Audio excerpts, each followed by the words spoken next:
Hello, my dear listeners. Today we're going to talk about advertising on YouTube with video ads. And a lot of people go on YouTube, right? I mean, it's not just the young, it's not just the old, it's everybody. It's not just cat videos, it's comedy videos, it's lifestyle videos, it's educational videos, it's travel videos, classic TV shows, political video. There's a lot of videos on there. In fact, there's millions and millions and millions of views per minute of videos that's happening right now on YouTube. So what can you as a business do to take advantage of all these eyeballs, as they say in the industry? So in this episode, what I'm going to do is I'm going to give you a step-by-step guide on the things that you need to do to run video ads on YouTube using Google Ads platform. We'll talk about the different types of video ads you can run, the types of files you need, the quality, and then also the fundamentals like call to action, landing pages, and the audience targeting that you can do. And there's a lot of audience targeting that you can do, and the ads are getting more and more targeted. So it's really, possible for you to run these ads and get a decent ROI. Speaking of ROI, we're also going to talk about what you can expect in terms of the return on investment on any YouTube campaign that you run. And also, it wouldn't be me if I didn't give you some tips on running these YouTube ads. I've been doing some YouTube ads for some clients over the last year or two, and we've got some tips that we can share, as well as some interesting tips that are considered best practices in the industry as well. So this is an exciting episode. So looking forward for you to joining and learning on how you can take advantage of YouTube eyeballs and get your business in front of these people. So let's get started.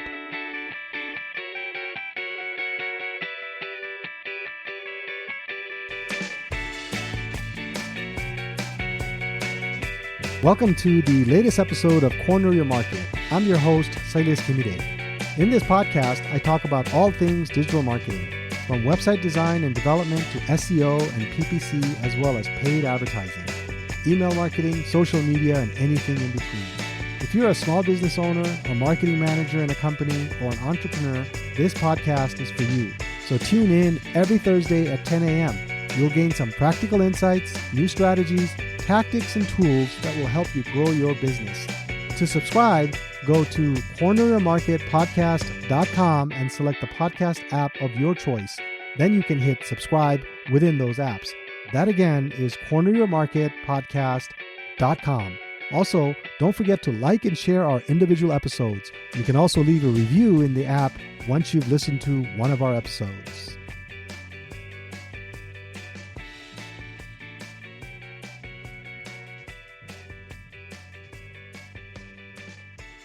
We all know YouTube is big, but just how big? Well, did some digging on this and found that there are 114 million active YouTube channels. I think active is the key word there, because I have a YouTube channel that's barely active. I guess it's not counted in the 114 million active YouTube channels. And there are over 10,000 partners using Content ID. Not exactly sure what that means, but that includes broadcasters, movie studios, record labels, and stuff. I guess if they want to distribute copyrighted content, you need a Content ID. Probably that's what it is. And a lot of the content that you see on there by these Content ID providers are legit content. Like, for instance, I watch all the English Premier League highlights during the season on YouTube, and I only watch select games on Peacock.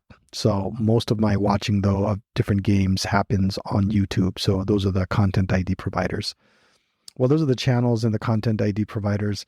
In terms of the user base, there are 122 million daily active users at any given time based all over the world. That's a big number. But let's break that down, because we're in the United States and this is a marketing show about advertising in the United States. So how does that break down? Well, there's a website called WizOwl, and I'm going to drop the links in the show notes. It estimates there are about 694,000 hours of video that is streamed on YouTube every minute. That's every minute. And that's higher than Netflix. That's 452,000 hours per minute. So it's almost, I wouldn't say double, but definitely 1.75 times more, which is still a big number. So when you break all that stuff down, they did the math. I'll drop the link. Basically, it comes down to be 416,400 videos are watched on YouTube every minute in the United States. That's a big number. That's a lot of videos being consumed. And if you have spent any time on YouTube, you know that you end up watching not just stupid cat videos and all kinds of stuff. You end up watching legit content, and you end up watching ads. I feel like every 3 or 4 minutes, 5 or 6 minutes, or something like that, I'm skipping over ads.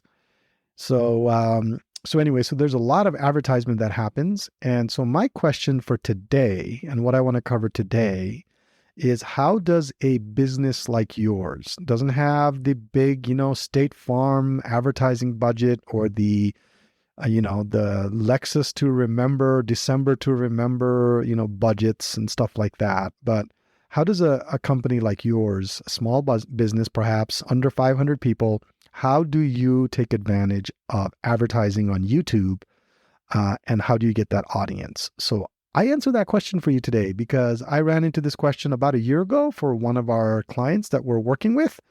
We were filming some educational videos, and in the process of planning, I was looking over Google Ads data, and then all of a sudden it hit me, wait a minute, we're already filming. Let's see if we can fit in a short amount of time, a little bit of budget to make 15-second and 30-second videos, and let's run those on YouTube with the audience targeting that's already in there. So we did that a year ago, and we had some pretty good results. So I wanted to share this experience with you guys. So in this episode, what I want to do is I want to talk about what you need to do to run ads on YouTube. I'll talk about the different types of ads that you can run, the kinds of video files you'll run, how to use call to action, the landing pages, and then how you can do audience targeting, because obviously, you may not be a consumer product that is consumable by millions and millions of people. You want to do some targeting. And then I'll also share some tips from my experience, as well as some, industry best practices. And then the big question of what kind of return on investment can you expect when you run YouTube ads? So let's get started. So the first thing is, what do you need to run ads on YouTube? Well, you need a Google Ads account. That's the first thing. If you don't know what a Google Ads account is, no pun intended, Google it, and then create an account. But if you already have a Google Ads account, meaning you're already running some kind of a PPC campaign, you can actually just run the YouTube ads through the PPC. You just create a new campaign and you run it as a YouTube ad. So if you don't have an ad, the first thing you need is a Google ad. And then you need to link your Google ad account to your YouTube channel. So you do need to have a YouTube channel for your business. I wouldn't do it on your personal account. Just set it all up for your business. In fact, this is probably a separate podcast episode in and of itself, but I get a lot of questions about people trying to merge accounts, and people having, well, my YouTube's my personal, my Google Ads is my business, and then I have 2 different Gmail addresses. What do I do? And then my analytics is in a different account. Well, best practice is you should really have one single Gmail account for your business, and you connect everything, all of Google's properties through that. Everything, Google Tag Manager, Search Console, YouTube, Google Ads, everything that you have, you run through that account. That's the best way to do it. That way everything flows, everything sticks together. So anyway, so you need to connect your Google Ads account to your YouTube channel, and you can do this by clicking on settings in your YouTube channel, then clicking on channel, and then advanced settings, scroll down to Google Ads section and then click on the link account button. That connects your 2 accounts. So once that is done, you need to create a new campaign. So when you create a new campaign, you don't want to start a new campaign and then think through this while you're doing this. You want to have this thought out already, because it can get a little confusing. There's a couple of things you need to think about, and this goes more along the strategy side. You need to think about the strategy behind it, what you're doing and what your goals are. But there's different ways to set it up. You can set it up as a brand awareness and reach campaign. You can set it up as a traffic campaign, which is you're just trying to get traffic to your website. You can set it up as a leads campaign. You're trying to generate leads.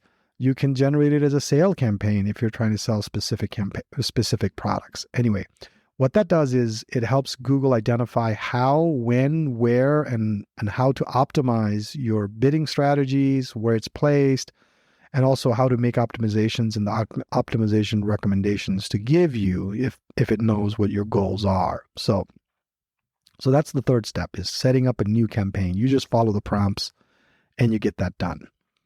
The fourth thing is you need to choose an ad format. And there are a lot of different ad formats you could use. There are skippable in-stream ads, non-skippable in-stream ads, and we've seen both of those, right? The skippable one is where, ad skips in 5 seconds. There's a button, you can skip it. The non-skippable is the one where you were forced to watch it, and I'm sure you've seen both of them. And the prices varies, and how you're charged varies depending on what you choose, right? So that's why that is there. And then there's the bumper ads. The bumper ads are the ones that I believe show at the bottom. They're pretty small ads, I believe, but let me just double check. But and then there's the outstream ads, meaning ads that are in the different, here you go, I found this. So bumper ads are played before, during, and after a video, right? So the non-skippable ads are also played in that time. I'm going to try to find the difference between bumper and non-skippable, and I'll get that for you. But the outstream ads are played outside on different, if you're watching it on an app, the ads can be placed on different apps and things like that. It's all depending on the placement that you have. And then the discovery ad is the ads that are shown when somebody does a search on YouTube, and they want to, let's say you're searching for, best hammer to, fix your fridge. Believe it or not, I might have done that search at one point or another. And then you see an ad for Home Depot or something like that. That's a discovery ad. The masthead ad is the ad that shows at the top of the YouTube homepage if you ever go. And all of these are available to you, but it all depends on your budget and things like that. So anyway, so those are the different types of ads there. You can choose those. And then also the type of ad also depends on the type of ad assets you have. You do need to create your own ad, right? So you need to film it. You need to, work with a videographer, maybe a script writer, or some kind of a storyboarding situation where you're kind of mapping out what do you want to say in the video. And if you work with a decent videographer, they should be able to shoot something for you pretty simple. Not exactly sure what you're selling, but depending on what you're selling, it could be relatively inexpensive. Some of the clients that I've worked with have spent maybe $3,500 on one 30-second and one 15-second video, right? So anyway, it depends on what you want to do. If you don't need to use multiple cameras, you don't need to do a whole fancy schmancy intro, outro, all that kind of stuff, then it can be pretty inexpensive in terms of the ad that you put together. And it can be effective. Don't get me wrong. If you have the right targeting and call to action and offers and things like that, even a simple ad can be very, very effective. So then once you upload your ad files, you basically then set your budget and your bidding strategy. This is where it gets a little bit, you got to you start with a budget first. You do need to have a decent budget, and by decent, I mean at least $1,000 to $1,500. Let's just be honest. Even Neil Patel has said that in one of his writings somewhere. If you're going to do any kind of paid advertising, $300 is just donation. In my opinion, it doesn't get you anything, because honestly, it's a sales or call to action or conversion is a numbers game. You need to be able to be seen by a certain number of people to get a certain number of reactions to lead to a certain number of conversions, right? So in order to reach those thresholds, my experience is if you're trying to target a city of about 250,000 people, then you're looking at maybe $1,000 to $1,500 budget to get started. That's before you pay any ad agency. So set aside some kind of money like that. Then there's two ways to kind of set your bidding strategy. There's the cost per view. This bidding strategy means that you will only pay when someone watches your ad for at least 30 seconds or interacts with it. And then there's the cost per click, right? The bidding strategy where you only pay when someone clicks for it. Now, there's pros and cons to it. The CPV, the view one, reaches a larger audience. That can be a pro. If you've got a big audience, you want to reach a lot of people. Obviously, your ad is seen by more people. There's lower cost per view. And it's most suitable for discovery campaigns where you're trying to educate people about something. Like if you're doing a public awareness or you're introducing a product or introducing a service, Like, let's say you are a home service appliance company, decent company in the area. People know who you are. And now maybe instead of just repairing, plumbing, you also offer HVAC. So that could be a good awareness ad campaign. CPV might be a good strategy for you there. But CPV is not as effective when you're trying to drive traffic to your website, right? Because generally, a large number of audiences sees it. You're paying just for view. And you could have a call. I don't think it allows you to have too much call to actions and things like that. But anyway, the bidding strategy is very, very different there. So I might misspeak on some of these things just because sometimes I can't get all the details. I can't remember all the details of everything. But if I say something that's inaccurate, just drop me a line. I try to be as accurate as possible. So I do my research. I put all this in front of me, but as I'm talking, I might say something. I'm like, oh shoot, I didn't really research that before I mentioned it. So anyway, now the CPC, the cost per click version, it drives traffic to your website because you're paying for click. And so Google has a different way of showing those ads and things like that. You definitely reach a smaller audience because obviously if you're paying for click, right? More people click on it, the less money you have available for that day. And then so you don't see as many people. You don't really, get to be with, you don't reach as many people. But it's a great way for you to drive traffic to your website or to a specific landing page. So it depends on your goal, but either of those strategies works. And then after you've done all that, you can launch your campaign. And then obviously after you launch your campaign, you got to monitor it from day to day. You got to see what's working, what's not working. Google Ads has all kinds of data available to you: impressions, views, view rate, cost, conversion rate, conversions, cost per view. There's all kinds of stuff you can manage, and there's all kinds of stuff that you can measure. Now, some tips here, just based on my experience, based on some industry best practices, right? Folks, use high quality video, And when it comes to video, one thing I've learned is the sound quality is actually much more important than the actual visual. I mean, when you compare the two, I'm not saying visual is not important, but your sound has to be really good. People listen as they watch. And if the listening isn't pleasurable, they will not watch through it, right? So your video should be high quality and engaging. So spend some time putting that together, spend a little bit of money on it. But again, like I said, it's going to come back. It's going to come back. I'm going to talk about this in the ROI section.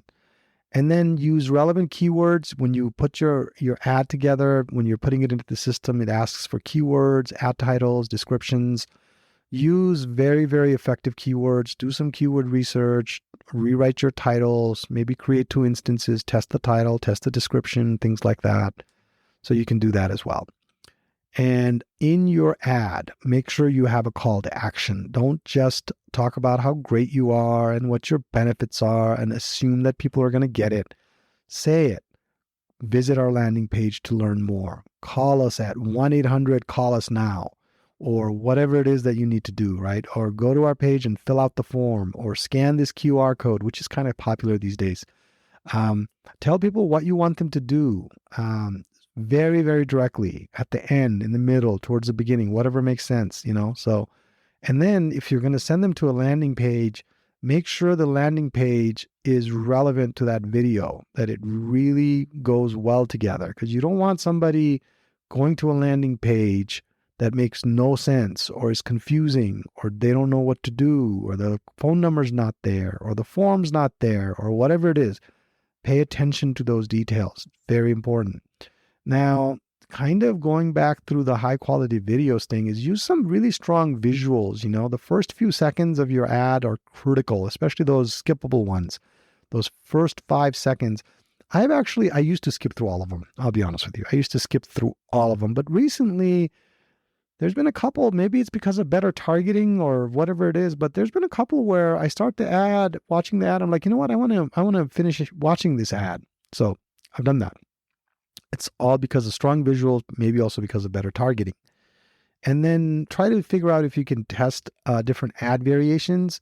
See if your video guy can generate a couple of different versions, maybe with different call to actions, maybe with different endings, maybe with different, maybe with a different shot or something like that. Just enough of a variation that most common one is call to action, but, just test it out a little bit and then run those two different ads and see what happens, right? So keep the raw files, and maybe you can have your video guy edit it a little bit later on. You could modify it and things like that. So those are some of the tips.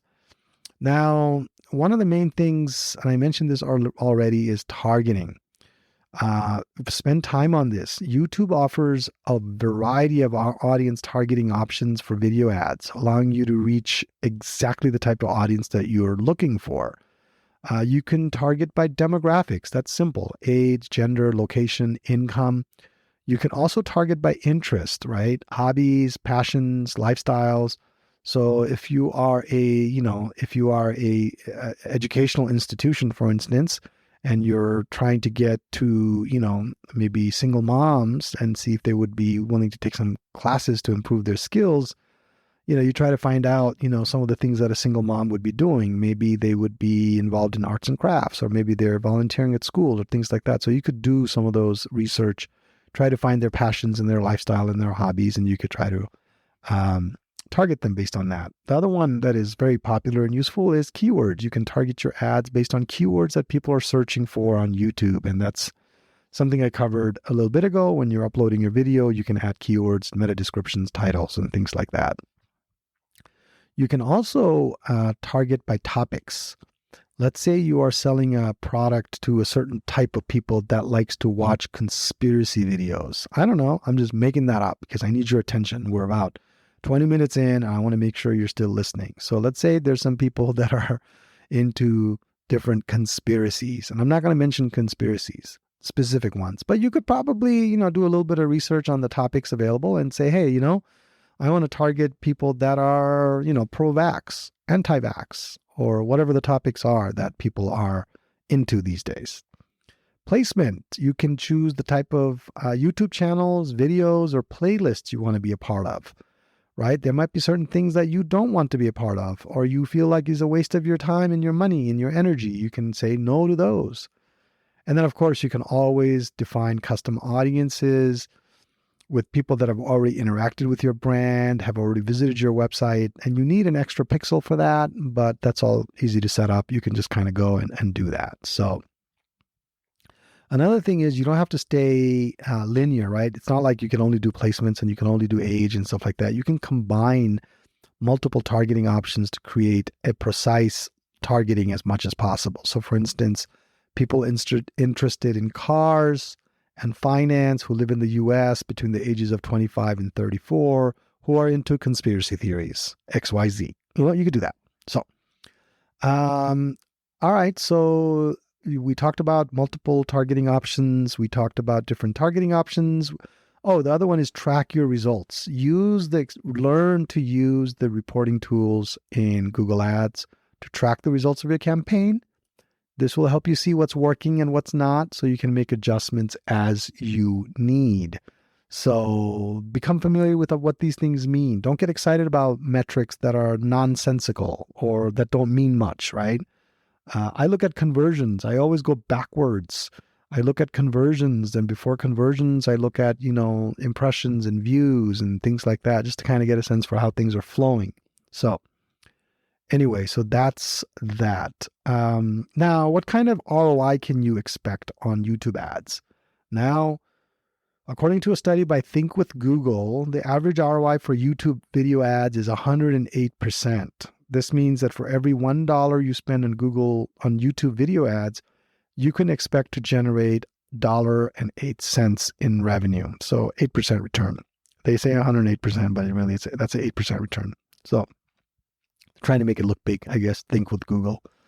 But of course, your ROI is going to be higher or lower based on the average, right? The better targeting you have, the better video quality you have, the better messaging you have, the better landing page you have. That number is only going to go up, because if that's average, then you should be better than average, right? So anyway, so what can you do? I mean, let me just wrap up what you can do to improve your ROI. I just mentioned a few things.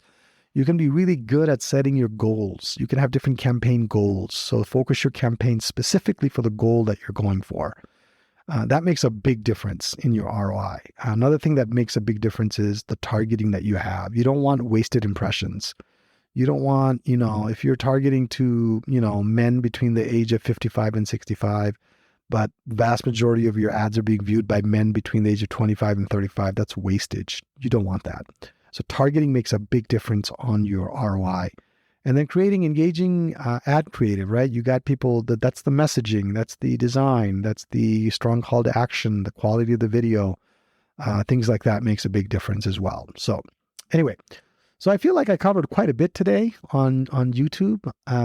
Like I said, it's a huge channel. It's a huge opportunity, I think, for small businesses. That's my humble opinion. I had dug up some information here on, it used to be that people just went to YouTube to watch stupid videos and things like that, right? But I found some information here on the type of videos that people actually watch. So here's a little bit as I close on this. So in terms of age group, you have 18 to 24-year-olds in the United States make up 25% of all viewers in the US. 25 to 34 is 20, 35 to 44 is 15, 45 and above is basically 20%, which is still a pretty chunk, 1 out of 5, right? 1 out of 5 viewers, one out of 5 YouTube viewers in the US is over the age of 45. So they're in my age group, right? So that's actually a pretty decent number because they also have the highest purchasing power. They're also very, they can be very, very effective at what they're looking for. So that could be a very good audience. So if you're selling to a 45 and higher age group, I think YouTube could be very good. Male, female is about a 50-50 breakdown. Male 51, female 49.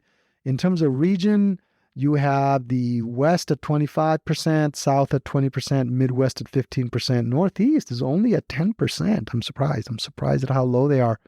I thought the Northeast, with all their, hoity-toity New Yorkers and Bostonians, that they would be watching a lot of YouTube videos, but no.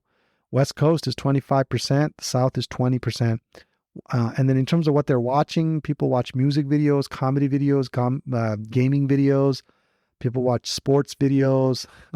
Kind of describes me, man. I watch a lot of comedy videos and I watch a lot of gaming videos. Not gaming, sorry, sports videos.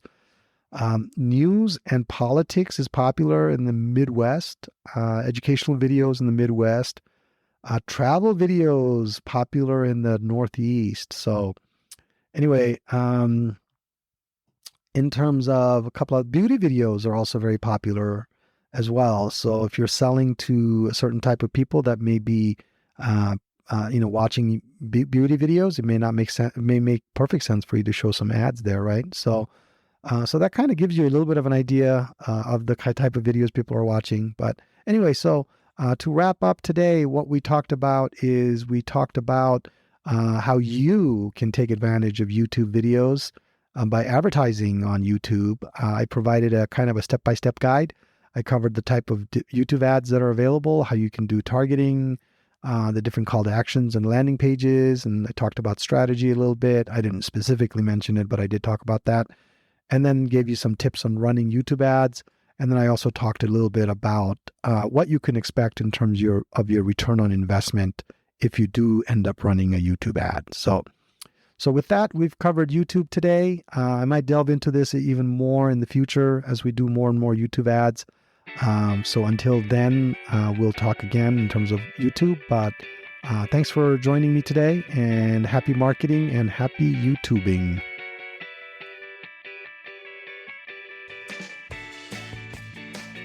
If you're a small business owner, a marketing manager at a company, or an entrepreneur, please tune in weekly.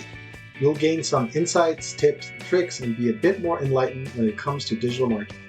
I promise you, if you implement the strategies, tactics, and tools I discuss in this podcast, your business will definitely grow. Please subscribe to this podcast. You can do so by going to corneryourmarketpodcast.com and subscribe with the listening platform of your choice. That URL again is corneryourmarketpodcast.com. Don't forget to like and share this episode with your friends and colleagues. Also, don't forget to leave a review.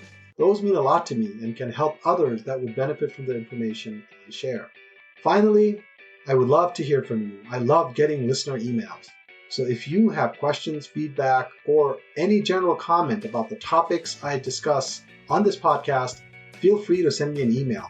I will be sure to share and discuss your feedback on the air if it will benefit our listening audience. You can write to me at connect@corneryourmarketpodcast.com. Just put listener comment in the subject line. That email again is connect@corneryourmarketpodcast.com. And again, please put listener comment in the subject line. Thanks for listening today. I look forward to being back next week. Until then, be good and do good.